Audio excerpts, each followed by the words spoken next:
Dans toute l'Iliade, il y a la préscience, on est quand même à la 9e année de la guerre, et il y a la vision de ce que pourrait être Troie détruite. Et Troie détruite, ça veut dire les guerriers tués, les garçons aussi, les jeunes garçons souvent, et les femmes emmenées en captivité. Donc c'est le sort de toutes les villes prises à l'époque, enfin à l'époque et dans les époques suivantes aussi souvent. Donc il y a sans arrêt, pesant sur tout le poème, cette préscience, elle périra, la sainte Ilion, qui s'est repris à plusieurs reprises. Et les femmes, dans ce cas, savent très bien ce qui les attend. Et puis il y a déjà des captives dans les rangs des Grecs. C'est-à-dire, elles ont vu, les Troyennes, elles savent le sort qu'ont eu les femmes des villes alliées, des villes pillées par les Grecs depuis 10 ans qu'ils sont là. Donc, Agamemnon, vous commencez à le connaître maintenant. Il est furieux, sa volonté est contrariée. Or, s'il y a quelque chose qui caractérise Agamemnon, c'est qu'il est puissance, il est pouvoir, ou plutôt désir de pouvoir. Il a le pouvoir, mais il entend le faire savoir.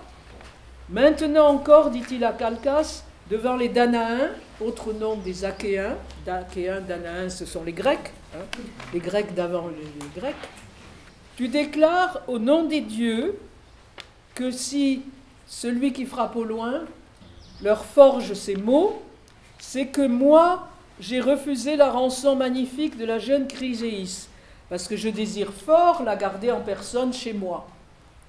Et là, écoutez bien, je la préfère en effet à Clytemnestre, ma femme légitime. Il le dit devant toute l'assemblée des Grecs. Alors imaginez, il n'y avait pas de portable à l'époque, mais à mon avis, quand il va rentrer avec sa nouvelle captive, sa belle princesse Cassandre, à Argos, Clytemnestre, je pense, aura sujet de se venger de plusieurs offenses.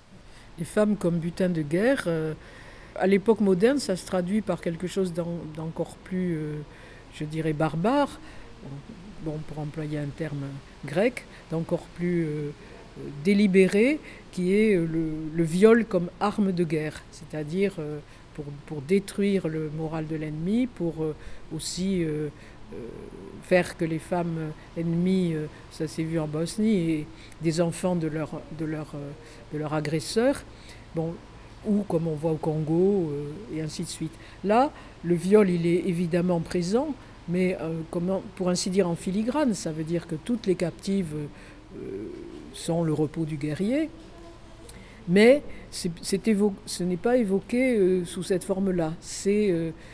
Elles sont le butin de la guerre. Elles sont les proies, elles sont ce que se réservent les vainqueurs. Ils se partagent des métaux, ils se partagent des troupeaux et ils se partagent des femmes. Évidemment, la beauté des femmes, plus la femme est belle, plus le chef sera prestigieux.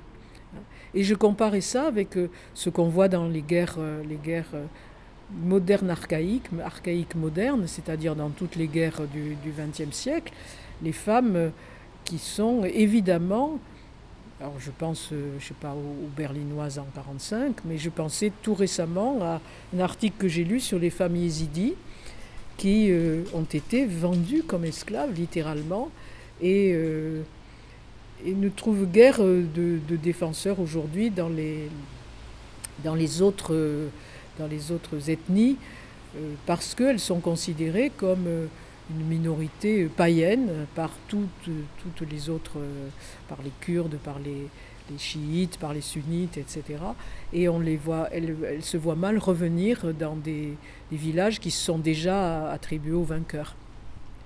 Voilà, ces femmes yézidis, ça m'a vraiment fait penser aux captives des Grecs et au sort des Troyennes.